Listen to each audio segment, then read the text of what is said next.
Welcome to the deep dive. We're here to really get under the skin of a topic using the materials you've provided. Exactly, making complex stuff clear and hopefully memorable. Today, it's acute lymphoblastic leukemia, or AL. We're working from your revision notes, aiming to pull out the absolute essentials. Yep, breaking it down. Medical topics can seem daunting, but we'll guide you through the key points on AL. Okay, let's dive right in. What exactly is acute lymphoblastic leukemia? Define it for us. Okay, so at its core, AL is a cancer. It affects the blood and the bone marrow. Right. And the really key thing is this super rapid production of immature white blood cells. They're called lymphoblasts. Lymphoblasts. Immature white cells. Got it. Yeah, think of them as baby immune cells that haven't grown up properly. And in AL, you just get way, way too many of them. And I remember reading in the notes, this is actually the most common cancer in children. You're absolutely right. It holds that unfortunate title. And your notes mention the two main subtypes, B-cell AL, or BAL, and T-cell L, TAL. BAL and TAL, and differences. Well, BAL is much more common. It tends to peak in younger kids, say age 2 to 4. TAL is rarer, and you see it more often in teenagers. Okay, so if we look at all childhood leukemias, ALL is the big one. It is. About 80% of them are all L. Peak incidence is that 2 to 5 age range and slightly more common in boys than girls. And biologically, what's happening? You mentioned these immature cells. Right, so all L starts when these early lymphoid cells, usually the ones destined to become B cells, sometimes T cells, they undergo a malignant transformation. Malignant transformation. Yes. Sounds serious. What does that mean for the cells? It means they've gone rogue, essentially. They start dividing like crazy without the normal stop signals. They basically become immortal. Wow. And they just flood the bone marrow, crowding out all the normal, healthy blood cell production. Then these abnormal cells spill out into the bloodstream. And doctors can tell the different types apart. Oh, yes. They use things like immunophenotyping, kind of like self-fingerprinting, and look for specific genetic markers. This classification is crucial, for deciding on the best treatment plan. Makes sense. Okay, so that's what it is. But why does it happen? What about the etiology, the risk factors? The million-dollar question. And the honest answer is we don't know the exact cause for most cases. But the strong feeling is that it's likely a combination. Both genetic factors and environmental influences probably play a part. Genetics and environment working together, that seems common. Yep. Let's unpack the genetic side first. Okay, so the notes point out that many people with AL have specific changes in their cell's DNA, things like chromosomal translocations or mutations. Okay. And in terms of risk, inheriting certain genetic conditions definitely increases susceptibility. High levels of radiation exposure are another known risk factor. Right. And certain genetic disorders, like Down syndrome, come with a much higher risk of developing AL. Also, having had chemo or radiation for something else previously can increase risk. And the environmental side, you mentioned radiation again there. Yes. Very high doses, like in accidents or specific therapies, are linked to adult ALL. For childhood ALL, the impact of low-level background radiation, well, it's less clear, might be a tiny contributor. What about things like power lines, mobile phones? Good question. Your notes state there's no solid evidence linking that kind of non-ionizing radiation to childhood ALL, so that's reassuring. It is. Okay, other environmental things, chemicals, infections. Yeah, the notes touch on those. Some studies have suggested weak links with things like hydrocarbons, pesticides, maybe even lifestyle stuff like alcohol or smoking. But honestly, the evidence is pretty inconsistent and hard to confirm. Right. But the infection angle is quite interesting. There's this idea, a hypothesis, that maybe not being exposed to enough common infections really early in life could paradoxically increase ALL risk later. How does that work? The theory is the immune system doesn't get the usual training it needs early on, so it might react abnormally later when it does encounter infections. So maybe all those toddler colds are actually helpful in a way. That's the line of thought. The notes even mention that kids attending daycare seem to have a slightly lower risk of AWOL, possibly because they encounter more bugs early on. Fascinating. And there's also something called Kinlan's population mixing theory. It suggests you sometimes see higher rates in isolated rural areas after lots of new people move in, maybe bringing new infections to a population that hadn't encountered them before. Wow, the immune system's complex. Yeah. Okay, so bringing it back to the disease itself, how does this cellular chaos, these lymphoblasts, taking over actually cause the problems, the pathophysiology? Right. So the core problem is that uncontrolled growth of lymphoblasts in the bone marrow. The marrow is our blood cell factory, remember? Yeah. In LL, this factory gets completely overrun by these faulty lymphoblasts. They just take up all the space and resources. And that stops the normal cells being made. Exactly. The production of healthy red blood cells, healthy white blood cells, and platelets gets suppressed, gets pushed aside. And the consequences of that are? Well, several big ones. You get an impaired immune system because you don't have enough healthy white cells, making you vulnerable to infections. You get anemia from the lack of red cells, causing fatigue, shortness of breath, and you get bleeding tendencies because of low platelets. Okay, so someone comes in perhaps tired, maybe with infections, bruising. How do doctors figure out if it is EL and not something else that looks similar? What's the differential diagnosis look like? That's a really crucial point because, yeah, the symptoms can overlap quite a bit, so differentials are key. Your notes list quite a few. Such as? Well, obviously other types of leukemia, like acute myeloid leukemia, AML, lymphoma is another.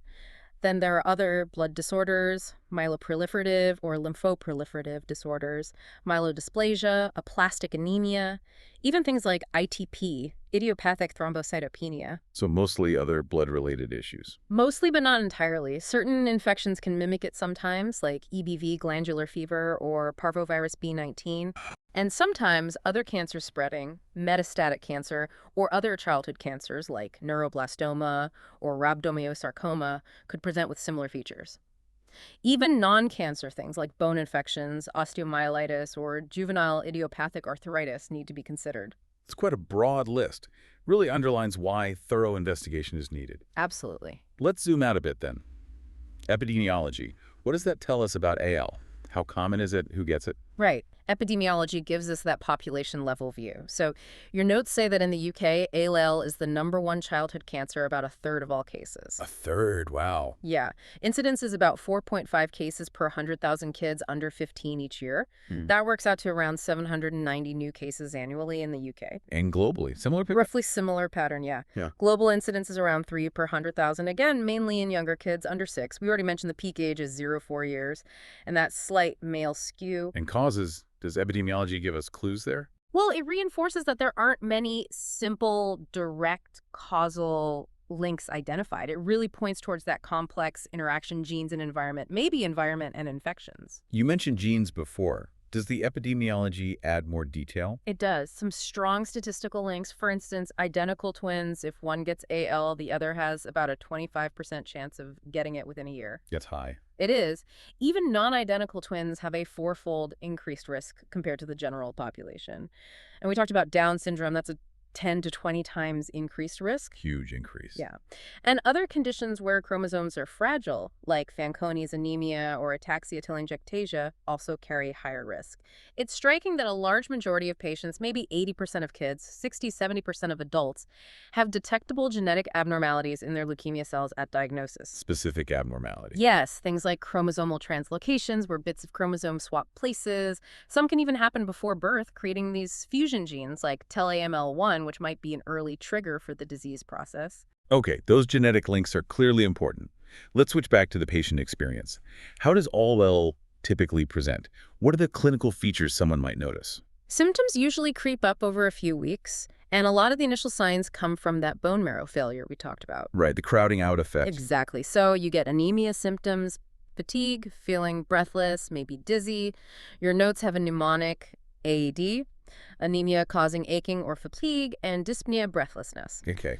Then there's neutropenia, low neutrophils. That means increased risk of numerous infections, often with fever, so NIF. NIF for infections, got it. And then the thrombocytopenia, low platelets. That can cause petechia, those little pinprick bruises, easy bruising, and actual bleeding, like nosebleeds, so PBB. AAD, NIF, PBB. That covers the bone marrow failure effects.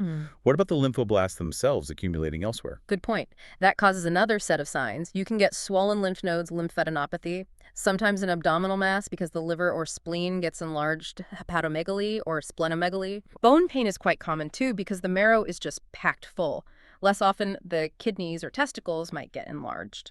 What about the brain? Yeah, CNS involvement can happen central nervous system. That could cause neurological symptoms. And a mediastinal mass and large nodes in the chest that's seen more often with T-cell AL. And those general unwell Oh, symptoms. yes, the constitutional B symptoms. Another mnemonic here, wet AN, weight loss, excessive tiredness or fatigue, awful night sweats, and anorexia or loss of appetite. What and okay, that's helpful. So quite a range of possible symptoms. Are there specific things a doctor might find on examination? Definitely. They might notice the patient looks pale, pallor, has a fast heart rate, tachycardia, maybe a flow murmur heart sound, signs of infection, obviously, those petechiae or bruises we mentioned, an enlarged tummy due to the liver and spleen, palpable lymph nodes, maybe testicular enlargement. Less common things could be swollen gums or specific skin rashes called leukemia cutis. And sometimes, particularly with mature B-cell AL, cranial nerve problems affecting eye movements or hearing. It sounds like GPs need to have a high index of suspicion with some of these combinations. Absolutely. Recognizing these diverse features is key for getting that urgent referral and investigation sorted out quickly. So if LL is suspected, what happens next? What are the key investigations? Right. You need tests to confirm it and figure out the exact type. Blood tests are usually the first step. A full blood count, the FBC, What does that typically show? often shows anemia, low platelets, thrombocytopenia, and low neutrophils neutropenia. The total white cell count can be high, normal, or even low. But the crucial thing is looking at the blood film under the microscope. To see the blasts. Exactly. Seeing those blast cells is a major red flag. Other blood tests would include clotting studies, checking for DIC, which can happen, LDH levels, lactate dehydrogenase, usually high because of cell breakdown, and baseline liver and kidney function tests before starting treatment, plus blood cultures if there's fever. What about imaging? X-rays? Scans? Radiology plays a supporting role. A chest x-ray might show pneumonia or that mediastinal mass or sometimes bone changes. Ultrasound if the testicles are enlarged. And often heart checks ECG, maybe an echo or MUGA scan before certain chemo drugs like anthracyclines because they can affect the heart. But the definite diagnosis relies on looking directly at the marrow, right? Precisely. The hematology, immunology, and genetic tests are absolutely central. A bone marrow aspiration and biopsy is essential. What confirms the diagnosis there? Finding 20% or more lymphoblasts in the bone marrow sample, that's the diagnostic threshold. Then comes immunophenotyping to nail down the subtype T-cell, mature B-cell, B-cell precursor. And the genetics. Cytogenetics looks for those characteristic chromosomal changes we mentioned, like the T1221, T922, which is the Philadelphia chromosome, T411, T119. They also do specific stains like myeloperoxidase, which is negative in all L and helps rule out AML. And sometimes they test for specific proteins like BCR, especially if they suspect it arose from CML. So a whole battery of tests to get a precise picture. Yeah, and your notes give a nice summary of the main B-cell subtypes. Early pre-B, common pre-B, mature B-cell Burkitt's, and the T-cell ones, pre-T, mature T-cell, and roughly how common each is. Okay, diagnosis confirmed, subtype identified. What's the treatment plan usually look like? Chemotherapy is the cornerstone of treatment for all L. Right at the start, acutely, alongside chemo, patients often get antibiotics to prevent infection and drugs like resburicase or allopurinol, Why those? to prevent something called tumor lysis syndrome. When lots of cancer cells die quickly, they release substances into the blood that can cause kidney problems and electrolyte imbalances. Those drugs help manage that. Right, okay. And the chemo itself, is it all one phase? No, it's usually in phases. The first is called induction. The goal here is to wipe out the vast majority, like over 99% of leukemia cells, and get the bone marrow functioning normally again. What drugs are used then? Typically includes steroids like prednisone or dexamethasone, plus other chemo agents like vincristine, maybe cyclophosphamide. And all through this, supportive care is vital managing infections, giving blood or platelet transfusions if needed. And after induction, if it works. Then comes consolidation or intensification. Basically, more chemo to mop up any remaining leukemia cells and really solidify the remission. After that, there's the maintenance phase. Maintenance. Stop it coming back? Exactly. This is lower dose chemo, usually daily 6-mercaptopurine and Wintley methotrexate, taken for quite a long time, typically 2.5 to 3 years. You mentioned CNS involvement earlier. Is there specific treatment for that? Yes, CNS prophylaxis is really important because leukemia cells can hide out in the central nervous system. No. So treatment includes either cranial radiation or, more commonly now, intrathecal chemotherapy, injecting chemo directly into the spinal fluid, or sometimes both. Does that work? It's very effective at preventing CNS relapse, but yeah, there can be long-term side effects, neurotoxicity, so it's carefully considered. What about stem cell transplants? Are they used often? They're reserved for certain higher risk situations. For Yeah. example, patients with the Philadelphia chromosome, or those who don't respond well to the initial chemo. It's a much more intensive treatment. And if the leukemia does come back, relapse. Unfortunately, relapse carries a poor prognosis. Treatment often involves clinical trials testing newer therapies, sometimes called salvage therapies. Younger patients and those who had a longer first remission tend to do better. Are there newer treatments coming through? Oh yes, it's a really active area. Your notes mention monoclonal antibodies, cellular immunotherapy, targeted molecular drugs, and specifically CAR T cell therapy. CAR-T. Yeah, Kymriah is mentioned. It's a type of immunotherapy where they take the patient's own T cells, engineer them in the lab to recognize and attack the leukemia cells, and then infuse them back. It's approved for relapsed or refractory B-cell all-L in younger people under 25, highly personalized. That sounds incredible. And throughout all of this, supportive care is ongoing. Absolutely crucial. Blood transfusions, platelet transfusions, growth factors to help blood counts recover after chemo, antibiotics, antifungals, managing side effects, nutritional support, psychological support, and often a central line for easier 5E access. Treatment is very much tailored, using age-adapted protocols, always aiming for remission, keeping it that way, and preventing relapse. So putting it all together, what's the outlook, the prognosis? It really varies. Depends on age, the specific genetics of the leukemia, how well treatment works initially, other risk factors. But the big picture story is one of huge improvement. Survival rates have gone up dramatically, especially for children. Most kids diagnosed with all now achieve long-term remission. That's fantastic news. Are there factors that generally suggest a tougher course, poorer prognosis? Yes, the notes list a few: being very young, under 2 or older, over 10 at diagnosis, having a very high white blood cell count initially, certain T-cell or specific B-cell subtypes, non-Caucasian ethnicity, and being male. And you said age is a big factor in cure rates. Huge. Childhood LO, cure rates are now in the 80–90% range. It's significantly lower in adults, especially the elderly, often less than 10%.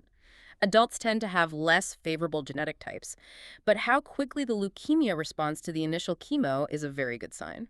What about remission rates? Initial remission rates are very high in kids, near 100%. Lower in adults, maybe 25–35%. Adolescents are somewhere in between. Infants under 1-year-old actually have a lower cure rate than older kids, maybe around 30%. And prevention? Anything we can do? Sadly, no widely accepted prevention strategies exist right now. There's some ongoing debate and research about whether breastfeeding might offer some protection, but it's not definitively proven. Okay. Finally, what about complications, either from the AL itself or the treatment? Yeah, complications are a reality. We can think about acute ones happening during treatment and longer-term ones that survivors might face. Acute ones first. Things like bleeding, anemia, needing transfusions, serious infections, hair loss, rashes, bad nausea and vomiting, electrolyte problems, nerve damage from chemoneuropathy.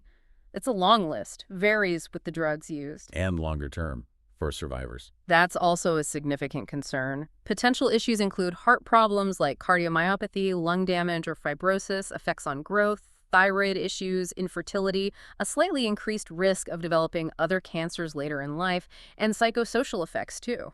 How are these managed or minimized? There are specific clinical protocols to try and reduce side effects. Sometimes drug doses need adjusting. Research is ongoing into things like better preconditioning for transplants, using protective agents like iron chelators if needed, and even pharmacogenetics using genetic info to predict drug responses and tailor treatment to reduce toxicity. This has been incredibly comprehensive. We've really unpacked AL from the basic definition, the causes, how it presents, how it's diagnosed and treated, right through to prognosis and complications. Yeah, it's a complex disease, but like you said, the progress, especially in pediatric AL, has been remarkable. Understanding these core elements is just so important. Absolutely vital, whether you're studying for exams or just want to understand this condition better. And if you are revising, don't forget passthemsra.com and freemsra.com for more resources. Good plugs. That brings us to the end of this deep dive, but just one final thought to leave you with. Thinking about CAR-T therapy and other personalized approaches, how might these kinds of innovations continue to reshape the future of treatment for ALL and maybe other cancers too? Something to ponder. Thanks for joining us.